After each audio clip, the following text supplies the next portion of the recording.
उपासना में चलने वाले उपासक को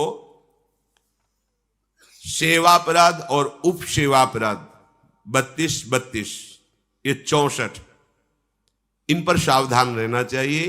ये गलती नहीं होनी चाहिए। जैसे आप ठाकुर सेवक हैं, अपने घर में सेवा विराजमान किए हुए हैं। अब जैसे आपको ठाकुर जी के दर्शन के लिए जाना है,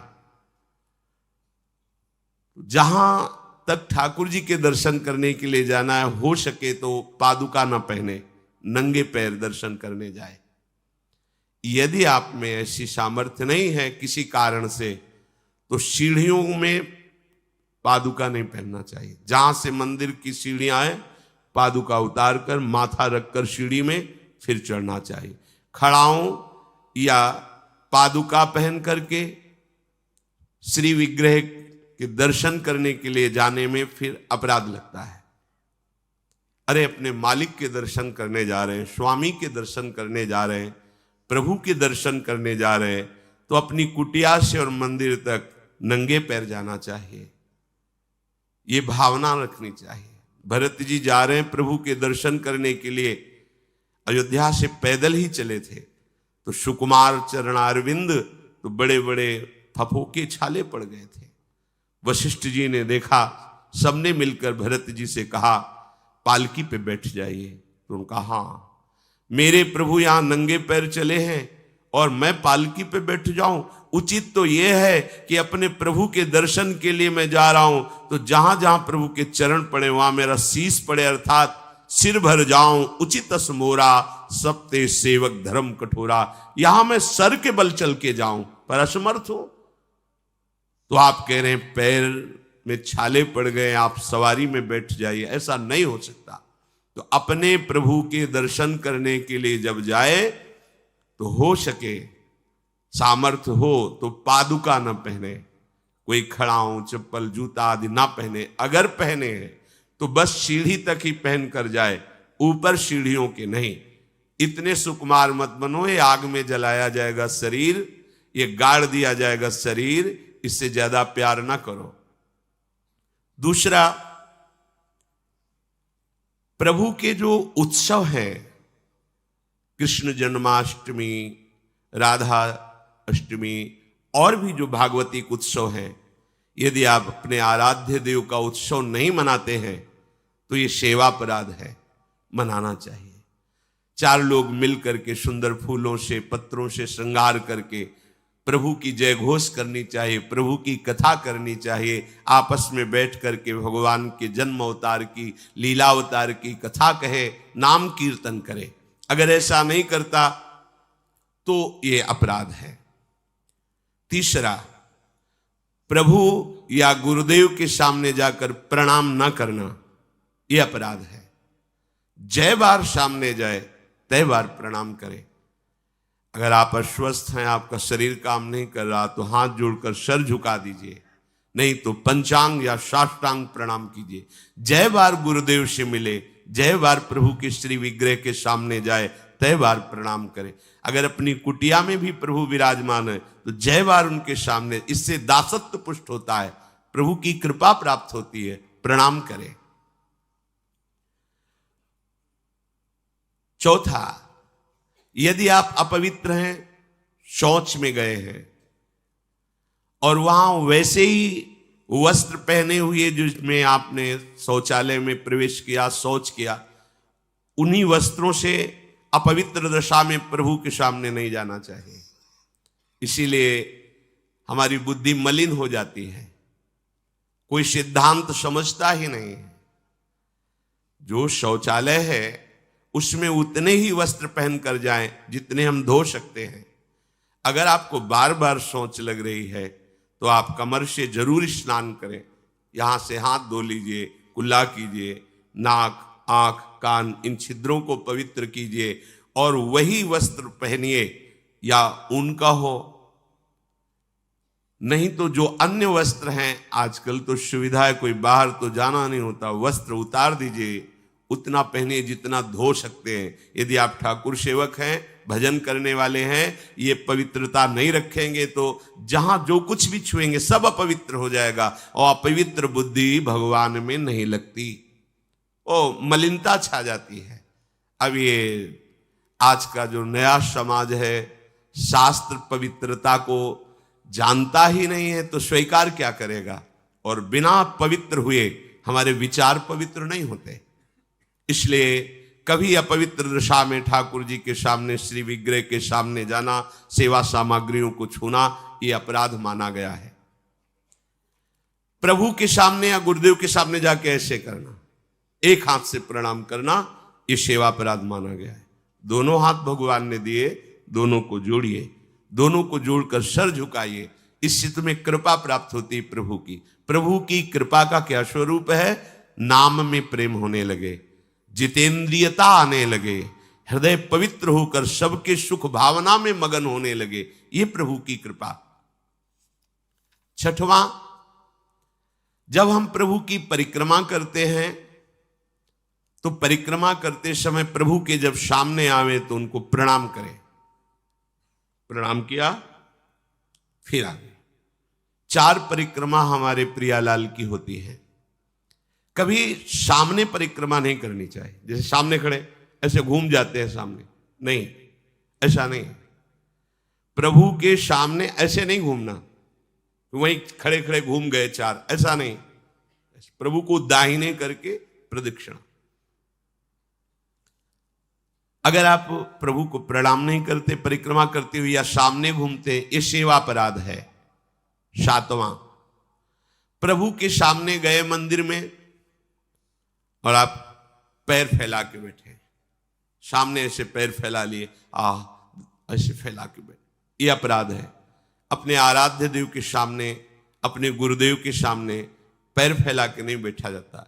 यदि आपके पैरों में कोई दोष है तो उतनी देर ही रुकिए जितनी देर आप खड़े दर्शन कर सकते हैं, सामने से हट जाइए, सामने पैर नहीं होने चाहिए आपके। 8वां, प्रभु के श्री विग्रह के सामने दोनों घुटनों को ऊंचा करके अपने हाथों से लपेट कर बैठना, ऐसे ऐसे घुटने दोनों खड़े करके ऐसे जैसे बांध कर ऐसे ऐसे बैठना सेवा अपराध है। प्रभु के श्री विग्रह के सामने, अब जैसे मंदिर में गए, थके हैं आप, दीवार में उड़क करके ऐसे सो, यह अपराध है। प्रभु के श्री विग्रह के सामने उतनी देर ही टिको, बस जितनी देर आप सावधान है, नहीं बाहर निकल जाओ, एकांत सेवन करो। श्री विग्रह के सामने उतनी देर ही। दर्शन करने गए, केवल आपकी दृष्टि नख शिखलो अंग माधुरी, प्रभु की केवल दर्शन कर रहे, आंख बंद कर ली, ध्यान किए, फिर दर्शन, फिर ध्यान। जब मन देखा कि चंचल होने लगा, नेत्र झुकाए, प्रणाम किया, मंदिर से बाहर हो गए। किसी से वार्ता नहीं। प्रभु के श्री विग्रह के सामने उनके चरणामृत और प्रसाद को छोड़कर अन्य नहीं पाना। प्रसाद मिला तो पा गए, चरणामृत मिला तो पी लिए। इसके अलावा ऐसा नहीं कि अब जगह है, प्रभु है, चलो और कुछ नहीं। वहां कोई खाना पीना, कोई व्यसन, ये अपराध है। प्रभु के श्री विग्रह के सामने बैठकर बात करना और उसमें झूठ बोल देना, ये दोनों अपराध है। प्रभु के दर्शन करने के लिए जब जाइए तो बोलिए मत किसी से, और कैसे हो, क्या है, कुछ नहीं, शांत, राधा राधा राधा। भैया बात करनी तो बाहर मिलना, यहाँ दर्शन, आप भी दर्शन कीजिए और हट जाइए उससे। अगर कभी कोई अपना पूज्यजन, बड़ा जन है, हमसे बात कर रहा है, उसको कैसे कहें कि आप हट जाइए? तो जितनी बात हो भागवतिक हो और सत्य हो, क्योंकि वहां सत्य साक्षी देने की नहीं, प्रभु विराजमान है। वहां का झूठ तुम्हारे पुण्यों को नष्ट कर देगा। पहले भी जब कोई बात सत्य कहलानी होती थी तो कहा जाता था मंदिर में चढ़ के बोल दो, फिर हम दोबारा तुमसे नहीं पूछेंगे। वो हाँ चलो, तो मंदिर में बोल रहा है मतलब सत्य बोल रहा है। प्रभु के सामने झूठ बोलना या अन्य वार्ता करना, यह अपराध है।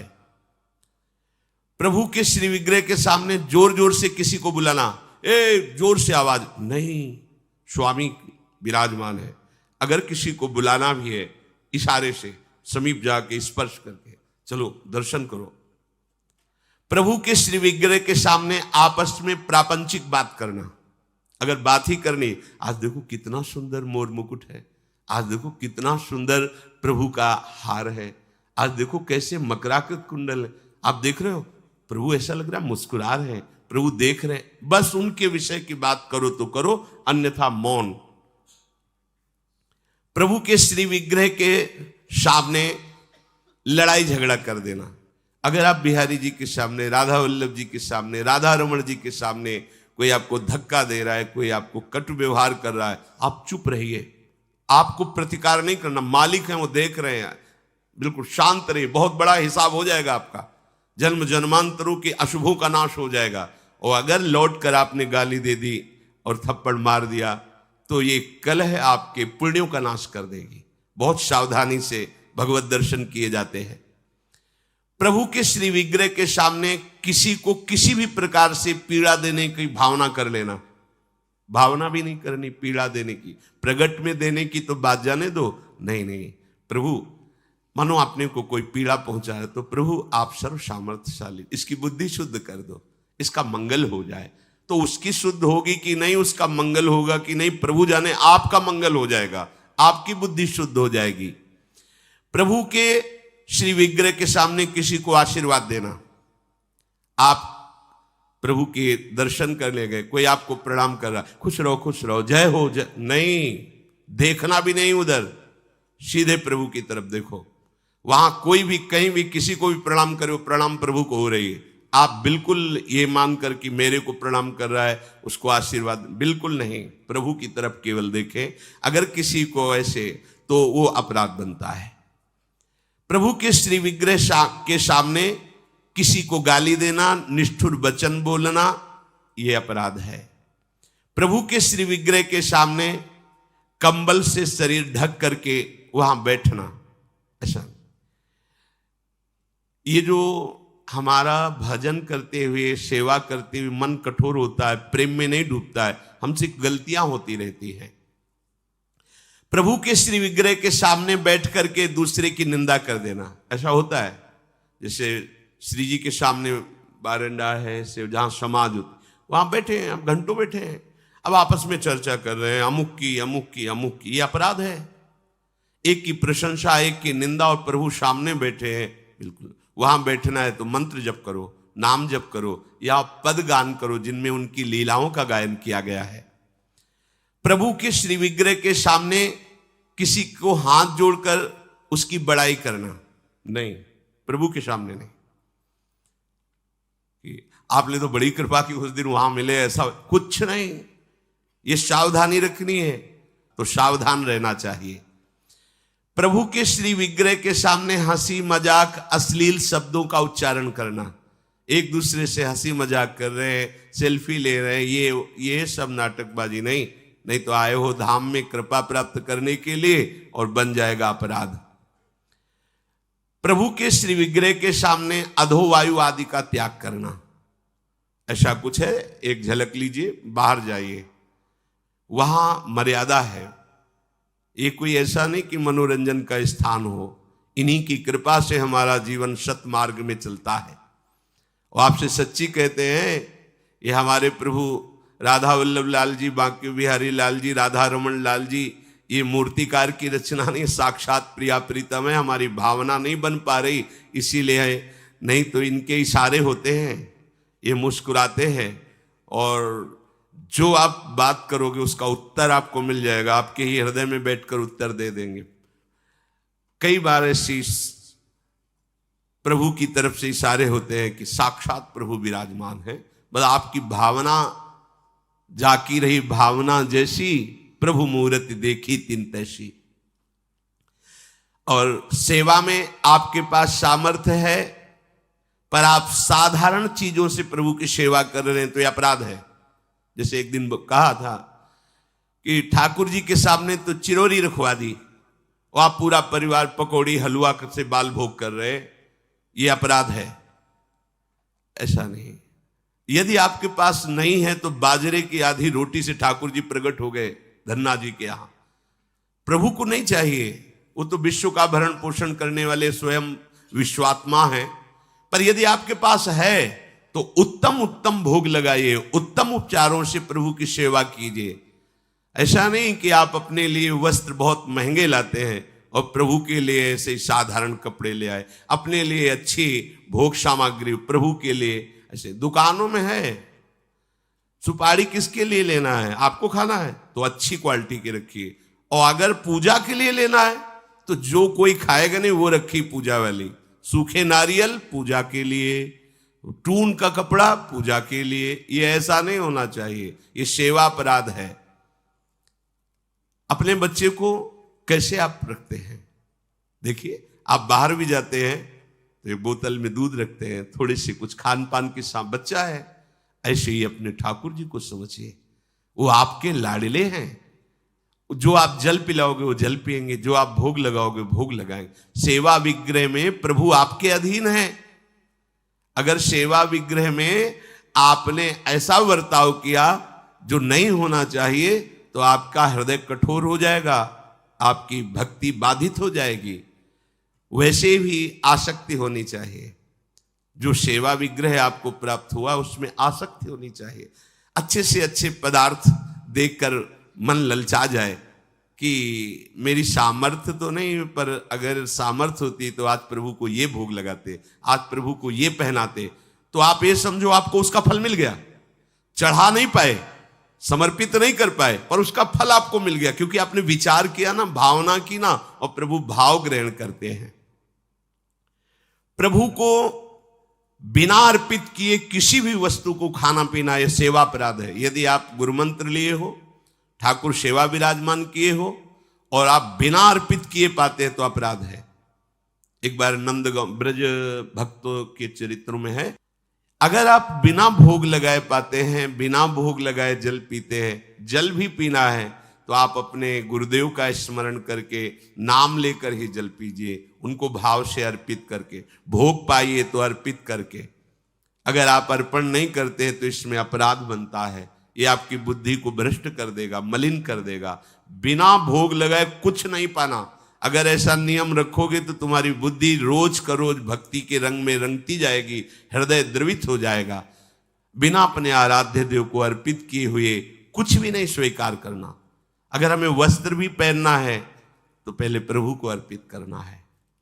अगर ऐसी भावना रखोगे तो बहुत जल्दी प्रभु कृपा करके अपनापन आपके हृदय में प्रकट कर देंगे। जो सबसे बड़ी सिद्धि है कि श्री जी हमारी, लाडली जो हमारी, ये भाव आ जाना, हमारे माई श्यामाजू को राज, ये सबसे बड़ी सिद्धि हृदय में आ जाना। जैसे मीरा जी कहते, मेरे तो गिरधर गोपाल दूसरो न कोई। प्रभु को निवेदन किए बिना कोई भी वस्तु खाना पीना ये सेवा अपराध है। और जो ऋतु में सबसे सुंदर फल है, जो अनुकूल मौसम के है, वैसे ही सेवा करनी चाहिए। सर्दी है, थोड़ा गुनगुना जल, वो पदार्थ भोग में लगाएं जो सर्दी दूर करते, क्योंकि आप जैसी भावना करेंगे प्रभु वैसा ही आपको अनुभव कराएंगे। अब कोई कल पूछ रहा था कि पानी बदलना चाहिए क्या प्रभु के लिए? एक गिलास में रख दिया, 24 घंटे ऐसे रखा है, उसको बदलना चाहिए, ये सेवा हो रही क्या? अरे भाई, पानी थोड़ी रखने के लिए, वो तो समय समय से पिलाना है। और जब शयन कराते हैं तो 2 लड्डू रख दिए, जल रख दिए। जब उत्थापन किए तो उस प्रसाद को विराजमान प्रसादी स्थान में किया, फिर नवीन भोग लगाया उत्थापन का। ऐसे थोड़ी कि सुबह चिरौरी और पानी रख दिया और शाम तक वैसे रखा हुआ है, ये सेवा नहीं कहते, तो प्रमाद स्थिति है। देखो, गांव गली की सेवा वाली बात अलग है, यहां प्रेम की उपासना की बात है, शरणागति की परिपक्वता की बात है। सुंदर सुंदर फल वस्तुएं आई और आपने उनको पा लिया एक लेके, और फिर कहा कि भोग लगा देना, यह अपराध है। अब इसी में एक सावधानी की बात बता रहे हैं। गिरिराज जी की दंडोती परिक्रमा सदगुरुदेव भगवान के साथ लगा रहे थे। जब मानुषी गंगा में पहुंचे तो वहीं पास में सहतूत बिक रहे थे। महाराज जी ने कहा, श्री जी की इच्छा है, सहतूत लाओ। सहतूत लाए, वो इतने इतने खटमिठे से होते। मानुषी गंगा में उनको धोए। महाराज जी ने भोग पात्र में रख करके इतने दिए, बोले पाओ। महाराज जी श्री जी को, बोले ऐसे थोड़ी श्री जी को पवा देंगे, पहले बताओ खट्टे तो नहीं ज्यादा। तो महाराज जी अपराध तो नहीं लगेगा। बोले देखो हमारे यहाँ प्रेम की उपासना है, हम हर वस्तु को पहले स्वयं चख के देखते हैं, अगर हमारी लाडली जी के लायक नहीं तो हम भोग नहीं लगाएंगे। अब ये ज्ञान तो हमें पहले था नहीं, क्योंकि पहले था कि बिना भगवान को प्रभु को अर्पित किए हुए एक किनका भी नहीं, क्योंकि सबसे पहले प्रभु। लेकिन ये इससे भी श्रेष्ठ बात है, हमारे लाडली लाल को कहीं ऐसा कोई भोग न लग जाए जो दुखद हो, तो हम पहले कढ़ी चावल रोटी सब सामग्री बनी। अब हम देखेंगे, पहले एक चम्मच निकाले अलग लिए, हाँ कढ़ी ठीक है, बहुत सुंदर, ठीक, आज थोड़ा नमक कम है, थोड़ा सा और मिला देते हैं, या चीनी कम है खीर में, थोड़ा सा और मिला, फिर हाथ धोया, आचमन किया, फिर वहां से उसको ठीक किया और फिर भोग लगाया। ये प्रेम की उपासना की। यहां जो बात कह रहे कि अच्छे अच्छे फल लेके उठाए खा लिया, हाँ अपने स्वाद बुद्धि से अपने उदर पर पोषण के लिए यदि आपने ले लिया है, तो अब आपने कोई भोग सामग्री, लड्डू या पेड़ा रखे हुए हैं श्री जी के लिए, रोज भोग लगता है, और डिब्बा को खोला है, प्यास लगी है, एक पेड़ा लिया, पानी लिया, और वो अमनिया नहीं रह गया। अब आपने ले लिया, पहले तो अपराध लगा कि आपने अमनिया पाया, दूसरा सादा वो पदार्थ जो रखा था वो सब बेकार हो गया, श्री जी के भोग लायक नहीं। बहुत होश में सेवा में प्रभु के श्री विग्रह के सामने पीठ करके बैठ जाना। सामने श्री जी विराजमान है तो उनके सन्मुख होकर के बैठिए या साइड में बैठिए, ठीक उनके सामने पीठ नहीं होनी चाहिए। प्रभु के श्री विग्रह के सामने किसी को प्रणाम करना, जैसे श्री जी के दर्शन करने राधा वल्लभ जी के गए हैं तो आंख बचाइए, किसी को आंख ना मिलने पावे, बड़ा छोटा कोई भी, बस मन से सबको प्रणाम, बस सीधे प्रभु से आंख मिला लीजिए। अगर वहां गुरु जी पधारते हैं या गुरु स्वरूप महापुरुष कोई पधारते हैं तो श्री विग्रह के सामने से हट जाइए और दूर हो करके फिर उनको लक्ष्य करके प्रणाम कीजिए, पर सामने नहीं। जैसे ऐसे सामने दर्शन कर रहे हैं तो उसमें हम प्रणाम करेंगे तो उनकी दृष्टि हमारी तरफ आएगी, तो हमारे द्वारा ये बाधा पड़ गई उनकी एकाग्र। और दूसरी बात, शास्त्र मर्यादा भी है प्रभु के साथ। अगर आप प्रणाम करते हैं तो कई बार हमने देखा है कि जैसे सदगुरुदेव भगवान दर्शन कर रहे हैं तो हिम्मत ही नहीं थी कि प्रणाम कर लो, क्योंकि उन मतलब वो उनकी कृपा से मन पर इतना शासन था, बिल्कुल पीछे साइड में उनके सामने जाने की, क्योंकि वो आंख जब मिल रही तो फिर बीच में नहीं। जैसे कभी अचानक ऐसा प्रणाम मुद्रा में हुए तो बाहर निकल के कह दिया कि श्री जी के इस दरवाजे से लेकर उस दरवाजे के बीच में कभी भी ये व्यवहार वृत्ति नहीं होनी चाहिए, ये प्रणाम नमस्कार, ये बातचीत लेना देना बिल्कुल नहीं, चाहे हम हो या कोई हो। तो अब उनका आदेश, तो ऐसे नेत्र से प्रणाम किया अपने दर्शन। श्री जी के सामने, श्री विग्रह के सामने किसी को प्रणाम न करना, श्री जी के सामने प्रणाम न करवाना और प्रणाम न करना, केवल श्री जी को प्रणाम करना। हाँ गुरुदेव हैं तो उनको मानसिक प्रणाम कर, लेकिन उनसे भी प्रार्थना करना, बातचीत करना, कोई सलाह लेना या कोई चर्चा करना निषेध किया जा रहा है। कुशल प्रश्न, उनका स्तवन आदि, क्योंकि उनको विघ्न पड़ेगा। हमारी श्री जी में गुरुदेव में अंतर नहीं, लेकिन इस समय गुरुदेव की दृष्टि श्री जी में है। अगर हम जरा भी बातचीत की, प्रणाम कर रहे तो उनकी चित्तवृत्ति, उनकी दृष्टि हमारी तरफ आएगी, ये हमारे द्वारा अपराध बन गया। हम उनको सुख प्रदान करने के लिए हम छुप जाएं कि वो हमें देखे भी ना और वो श्री जी को देखे। अपने मुख से अपनी प्रशंसा करना ये सेवा अपराध के अंतर्गत है। सेवक को कभी स्वामी के सिवा किसी की प्रशंसा नहीं करनी चाहिए, ना अपनी ना पराये की, केवल अपने आराध्य देव की बात। किसी की भी निंदा करना बिल्कुल नहीं, ये तो घोर अपराध वृत्ति है। पर निंदा के किए ते आवत नहीं कछुआत, मूर्ख पर्वत पाप को ले चल अपने साथ। अगर हम किसी की निंदा कर रहे हैं तो उसके सारे पाप हमारे पास आ रहे हैं, ये आप सच्ची समझ लीजिए। बिना पाप कर्म किए, पाप का बोझा आपके माथे पे लद जाएगा यदि आप किसी की भी निंदा करते। काहे को इतना बड़ा घाटा करते? तो निंदा तो नहीं करते पर सुन लेते हैं, कोई कहता तो दोनों का एक ही फल है, कथन श्रवण का एक ही फल है।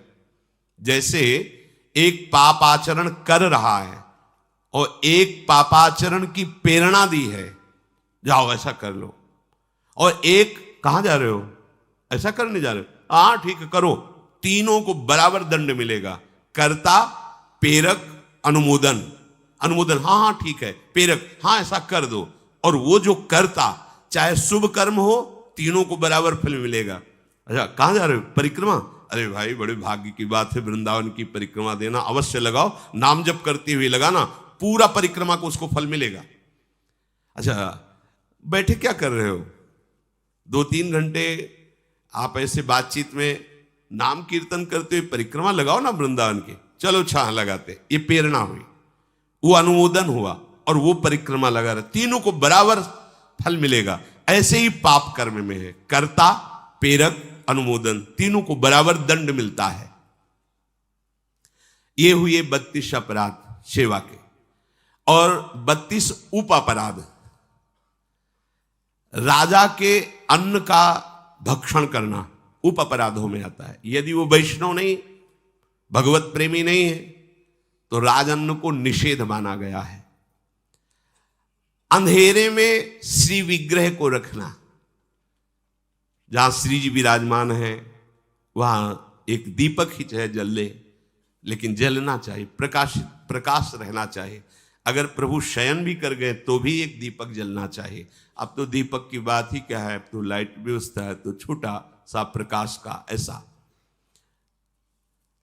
जो गुरुदेव ने नियम दिए हैं उन नियम के अनुसार आपकी दिनचर्या होनी चाहिए। मनमानी नहीं, ये मनमानी दिनचर्या का फल होगा गुरु की प्राप्ति, पर भगवत प्राप्ति होगी गुरु प्रदत्त दिनचर्या से।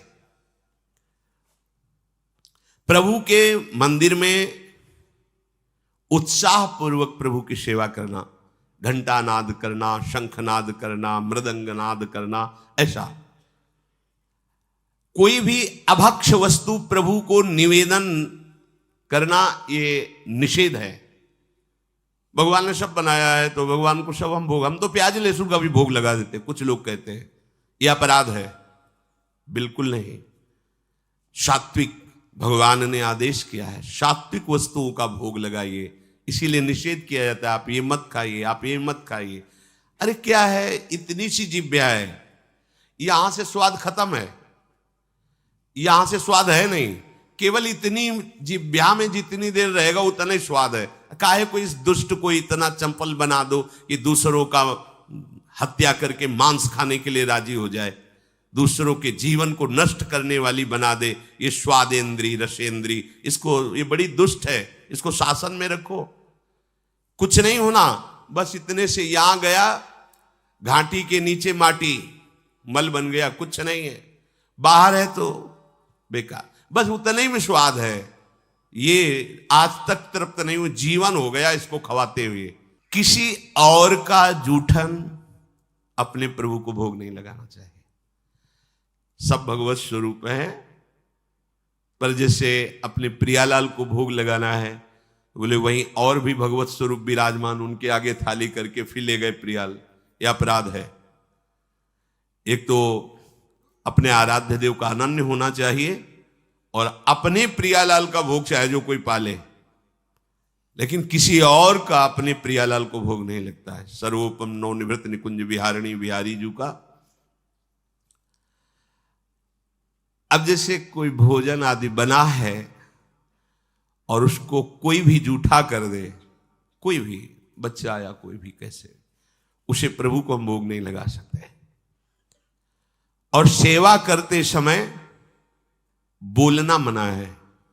जैसे श्री जी को आप स्नान करा रहे हैं, श्रृंगार कर रहे हैं, तो या तो पद गाइए या नाम कीर्तन कीजिए या मंत्र जप कीजिए। बातचीत करते हुए सेवा नहीं, यह अपराध है उप अपराधों में। इतना पाइए कि सेवा पूजा करते समय बार बार वो अधोवायु हो, ये सब, इसीलिए साधक की तरह भोजन पाता है। किसी से छीन करके जबरदस्ती प्रभु की सेवा पदार्थ लाना, ठीक नहीं है। श्रद्धा से दिए गए पदार्थ से ही भोग लगे। देखो, भगवत मार्ग में टैक्स नहीं लगता। जो सच्चा भगवत मार्ग में कहीं किसी में टैक्स नहीं है। ये हमारी अलबेली सरकार है, सब फ्री। हां, तुम्हारी श्रद्धा है, एक फूल रख दिया, एक फल रख दिया, वो आपस में भोग लगाकर प्रसाद रूप से सेवा में आ जाए। ये करो तो इतने रुपया, यहां पर्चा भरो तो इतने रुपया, यहां तो इतने रुपया, तो वो रुपये ही है, सत्य मार्ग नहीं है। सत्य मार्ग श्रद्धा का विषय होता है, टैक्स का राजकीय मार्ग होता है। टैक्स राजकीय मार्ग में लिया जाता है। भागवतिक मार्ग में श्रद्धा चलती, श्रद्धा, पूरा तन मन प्राण सर्वस्व समर्पण, ये मार्ग है। इसमें कि हमने इतने भर दिए हैं रुपए पर्चे में, अब हमको ऐसी जगह मिलेगी, वहां बैठेंगे, सुविधा मिले। यहां रुपए से जगह सुविधा और कृपा नहीं मिलती। यहां मन देने से, प्राण समर्पित करने से, अभिमान समर्पित करने से हमारे हरि की कृपा की प्राप्ति होती है। तो किसी से जबरदस्ती, वो जबरदस्ती ही माना जाता है कि अगर तुम्हें अमुक तो फिर भरो इसमें, वो हमारे ठाकुर जी को स्वीकृत नहीं होता। हां, भाव से आया है तो देखो, शबरी जी जूठे बेर प्रभु को अर्पित कर रहे हैं, वाह वाह करके पा रहे। जूठे का तात्पर्य यही हुआ कि पहले चेक किए कि इस पेड़ का बेर खट्टा तो नहीं है, फिर आचमन किया, फिर वो फल उतार कर प्रभु को पवा रही है। कोई भी पुष्प या गंध प्रभु को अर्पित करना है तो उसे पहले सूंघना नहीं। कि जैसे इत्र है तो खुद इतने सौरभ उसमें आ रहे कि आपको पता चल जाएगा कैसा है। अब उसको ऐसा नहीं कि हाँ ठीक है श्री जी को लगा, नहीं, वो सौरभ आ रहे, खुद पता चल रहा है। आपने पुष्प लिया, सूंघा, फिर वो श्री जी को वो अर्पित करने लायक नहीं है। निषिद्ध पुष्पों से प्रभु की पूजा ना की जाए, जो प्रभु को चढ़ाने के लिए निषेध किए गए हैं। अब जैसे एक प्रभु को निषेध होते हैं तो दूसरे प्रभु को स्वीकार होते हैं। जैसे हमारी श्री जी को धतूरे का फूल नहीं चढ़ा सकते, लेकिन हमारे महादेव जी के माथे पे धतूरे का फूल चढ़ा सकते हैं। तो ये प्रवीणता गुरु जी से आती कि हमारे आराध्य देव को क्या पसंद है। प्रभु के सेवा कुंज में, सेवा में प्रवेश के लिए पूर्ण पवित्रता, वस्त्र पवित्र, ऐसे नहीं कि ऐसे उठे और ऐसे नहीं, पूर्ण पवित्रता से जाइए।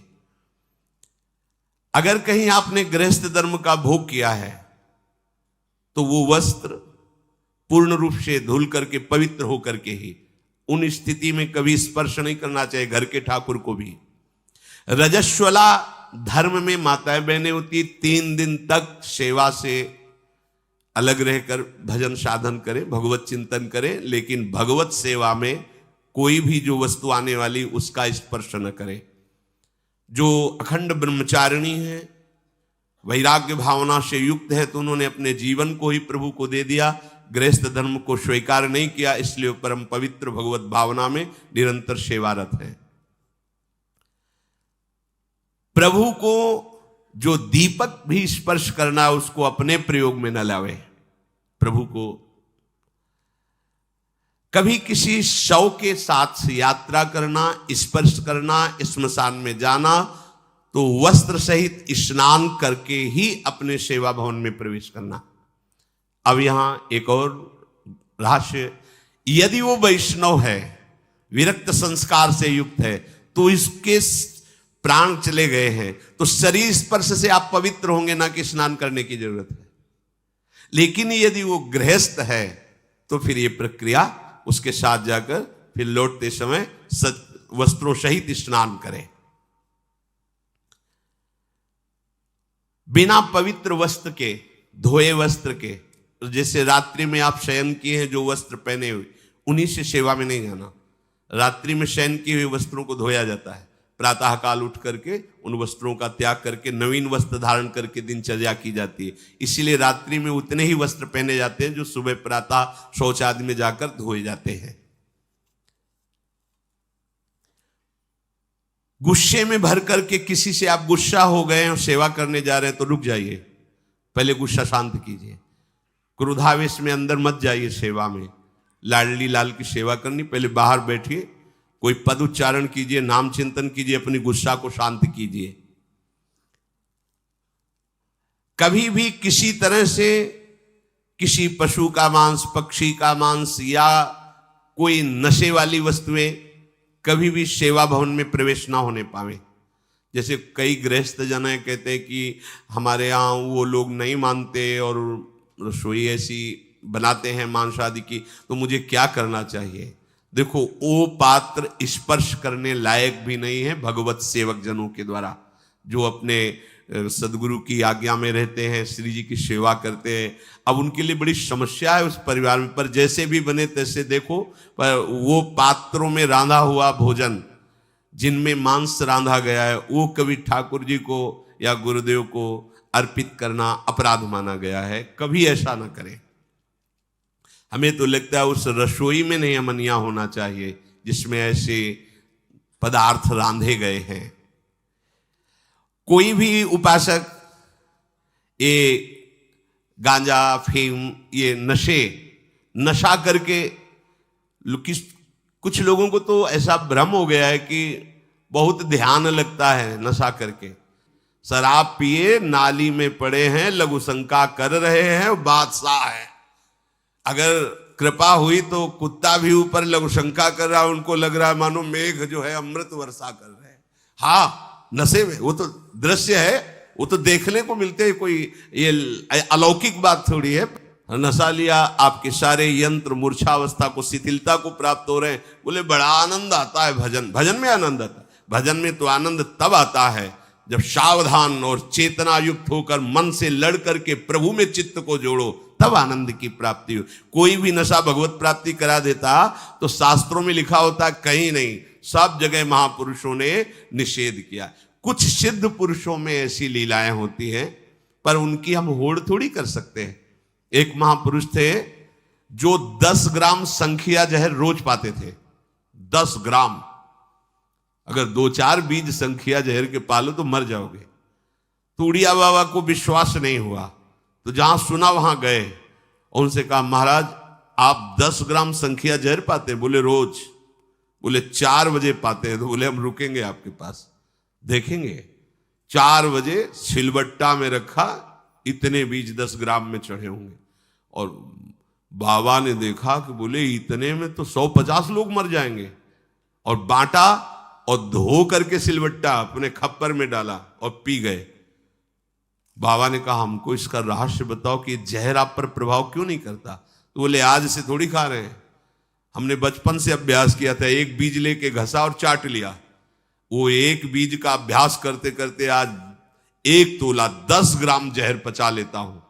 ये संतों की लीलाएं होती। कई ऐसे महापुरुष होते हैं जिनमें बातें देखी जाती है, पर वो बात साधक को नहीं स्वीकार करनी। वो सिद्धावस्था को प्राप्त महापुरुष क्या लीला करते हैं। अभी कल के सत्संग में था, उपनिषद में आचार्य गुरुदेव अपने शिष्य से कहते हैं, जो मेरे आचरण शास्त्र से प्रमाणित हो वही आचरण करना, सब मेरे आचरण अनुकरण मत करना। भगवान शंकर जगत गुरु हैं। हलाहल विष पान किया, गले में रोक लिया, हम एक घूंट पानी नहीं रोक सकते। एक बूंद घाटी द्वार में चला जाता है तो खोक खोक करने लगते हैं। समुद्र मंथन के द्वारा निकला हुआ हलाहल विष भगवान गले में रोक गए। शरीर में तेल आदि लगा करके भगवान की सेवा में जाना निषेध किया गया है। तेल लगाने का ऐसा स्वरूप है कि नहाने के पहले आप लगा सकते हो, नहाने के बाद रज लगाओ वृंदावन की, तिलक लगाओ और फिर श्री जी की सेवा में जाओ। तो इन अपराधों से मुक्त होकर के हमारी सेवा भावना पुष्ट होती है।